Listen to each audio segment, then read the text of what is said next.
My name is Diane Burns, and I've been doing astrology. I've been a practicing astrologer for many, many years. I do individual charts, and I also predict current events, world events. This year and last year have been very significant years as far as the world is concerned. The outer planets, Saturn, Jupiter, Pluto, Neptune, and Uranus, they travel very, very slowly. And because they travel slowly, they impact large periods of time. So they're not really personal planets. They affect generations and how society is during years and years of time.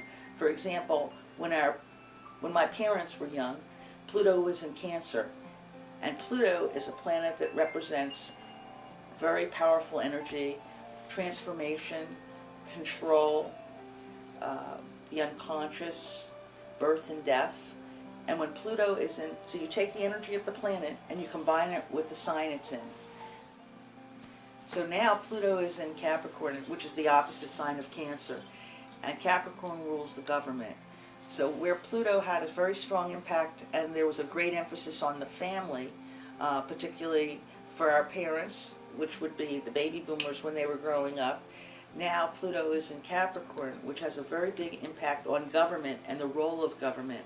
Also, it has to do with the power that government has. And there's a great questioning of how much power should the government have. And this just began, this aspect, Pluto just went into Capricorn last year. And it's been going actually back and forth. Its apparent motion goes in reverse, which is called retrograde. So it's gone back into Sagittarius, and then it's gone back into Capricorn a number of times. And now it's definitely in Capricorn to stay. And it's a slow-moving planet, so it will be here for up to basically 2023. So it's a very long-term influence, Pluto in Capricorn. And we can see from world events, last year there were a lot, so Pluto's one outer planet, and that is gone into Capricorn, which when an outer planet changes signs, it's very unusual. So we live in very unusual times.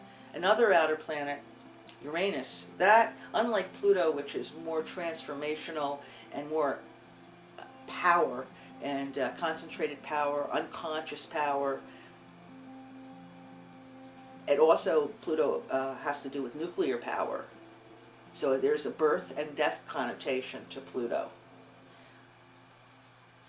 Now, another outer planet, Uranus, that just changed signs. In fact, it's just changing signs right now, and it's going into Pisces. Now, it's unusual to have a lot of outer planets changing signs at the same time. So we have Pluto that's just changed signs into Capricorn. Now we also have Uranus just changing signs, and it's going into Aries. And it's going into Aries the middle of March of 2011, this year, in a very short time. It actually went into Aries briefly in 2010, but then it went retrograde, and now it's back to stay in Aries as of mid-March. And when Uranus is erratic energy. It's communications, it's the computer age, it's the industrial age, it's mass production, it's things that are done through technology. Also, Uranus has a lot to do with upsets, sudden events, revolution, because it's a very independent energy, Uranus. Now, it's going into Aries mid-March, right about now, and it did briefly in 2010. What that does is awaken a new sense of individuality within people, and it also makes people aware of what they really need, what they really want. It also makes people more rebellious, more able to stand up and be different. The interesting thing is, Aries is the first sign of the zodiac. So Aries, when something hits the first sign of the zodiac, 0 degrees, which Uranus is about to hit for the second time in the last 12 months, it affects the world. That's considered a world degree. Now, I don't want to get too astrological and lose people, but basically we have a lot of revolution, a lot of people trying to get their independence throughout the world. And it's no coincidence that Uranus just went into Aries, or is about to go into Aries. Now we have Pluto going into government, we have Uranus going into Pluto that's going into Capricorn, which affects government, and we have Uranus going into Aries, which has to do with individual freedoms and revolution and making changes. If we look around the world, these energies are just what's happening. There's another outer planet that's also going into changing signs this year, and that is Neptune. And again, it's so unusual to have all these outer planets changing signs at the same time. It is very, very unusual. I've never experienced the whole time I practice astrology for this to happen. I don't think there are many people, well, I don't think there's anybody alive that's ever seen all the outer planets change signs at the same time. Neptune is going into Pisces in the very beginning of April. Neptune rules oil, water.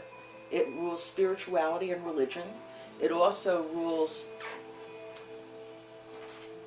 the arts, music, film. It rules drugs. It rules the unconscious. And it also rules the needy, people who are in need, the disadvantaged, the people who are misunderstood. Neptune's going into Pisces, which is the second to the last sign of the zodiac, which is the last sign of the zodiac. And Neptune happens to rule Pisces, so it's going to be very powerful there. So we're going to have, what I feel is going to happen with this transition, with Neptune going into Pisces, we're going to have water shortages.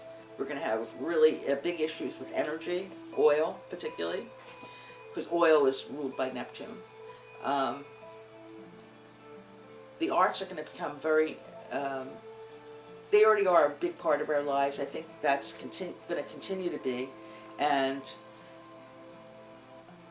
film, which is ruled by Neptune, is going to become very much integrated into our lives, which I think we see in the technology of the mobile technology with cell phones, with iPads and Zooms and all these devices, which we can talk on the phone and actually see the person that we're talking to. So there's a big influence on what we see. But more importantly, I think it's the water and the oil, and also religion. Religion being becoming a very powerful force in our society. Because when a planet that rules, when Neptune's going into Pisces, the sign it rules, it tends to make it more powerful. So Neptune is going to, so that we're going to see a big religious movement, and it has been happening, but it's going to even get stronger. The last planet, outer planet, that I would want to mention is, well, actually I'll talk about two, both Saturn and Jupiter. Those have been in, those right now are not in 0 degrees. They've already transitioned, but Saturn is almost, has hit 0 degrees, and Jupiter is at 0 degrees in 2010. So this is a continuation of those things. Saturn is in Libra. Libra is a sign of balance. It's of compromise, of justice, and actually Saturn is very strong in Libra.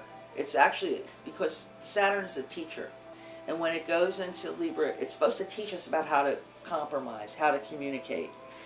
But unfortunately, when we're unable to do those things, it also is a sign of war. And unfortunately, you have to look at the aspects, the relationship of the planets to each other. And we have Uranus in Aries, which is an opposite sign to Libra.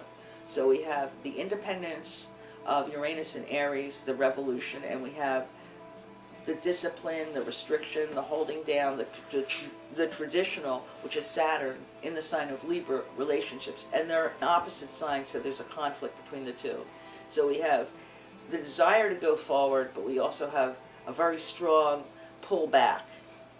I think that's actually very characteristic of what's going on in this country, where we have people that are conservative, that talk a lot about tradition and the way the Constitution was and was meant to be when it was written, and return to a more structured family.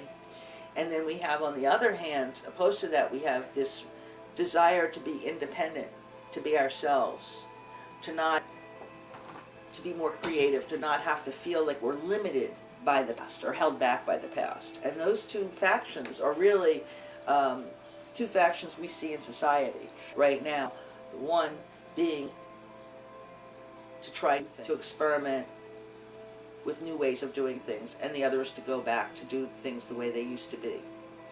And because they're opposite, they either compromise or they conflict. And unfortunately, it's much easier for oppositions to conflict. So we're really seeing that right now and throughout the next year and into the elections of 2012. I think we're going to see a lot of opposition.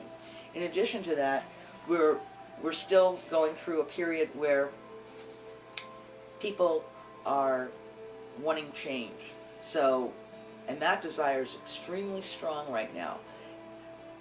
With Pluto, going back to what I originally started with, Pluto and Capricorn, it's all coming back to government. And how does government fulfill our needs? And how much power do we want to give to government? And how much power do we want to maintain for ourselves? Which is Uranus in Aries versus Pluto in Capricorn. All these aspects, all the planets I've talked about except for Neptune, are all in the signs of action. Aries, Libra, Capricorn. They're all action-oriented signs. They're cardinal signs. So things happen. This year, things are going to happen. As last year was to natural disasters, occurring, this year is into political upheaval occurring. And I actually did a talk in January and predicted for both last year, where I talked about natural disasters, and this year where I talked about changes in government. And unfortunately, or fortunately, so far in the first 3 months of the year, I've seen the predictions I've made come true. So a lot of people predict for 2012, December 21st. A lot of people predict for 2012, I'm repeating it just so that we can get this dog out of the way. Now a lot of people predict for 2012, December 21st, for that to be the end of the world. The predictions of the Mayans, the Hopis, the pyramids even had it written down that this is going to be a very transitional year. It's my feeling that 2011, a lot of things are going to happen. And in 2012, it's almost going to be like after the fact. This year is extremely important. The decisions we make this year are really going to mold the future. So basically, that's what I see going on during the next year and a half, in terms of interpreting the outer planets and how they affect society. There's so much more to astrology, which I do when I talk about individuals and their charts. But for now, I want to leave you with that, just so you have a feeling of how I do astrology, how I look at it. Again, it's not cause and effect, it's synchronicity. The position of Uranus in Aries doesn't cause things to happen on Earth. It just seems to be a pattern observed through years. It's an empirical science. So, with that note, I wish you all good luck and hope that you make the right decisions as the year continues. And we'll be talking again. Bye for now.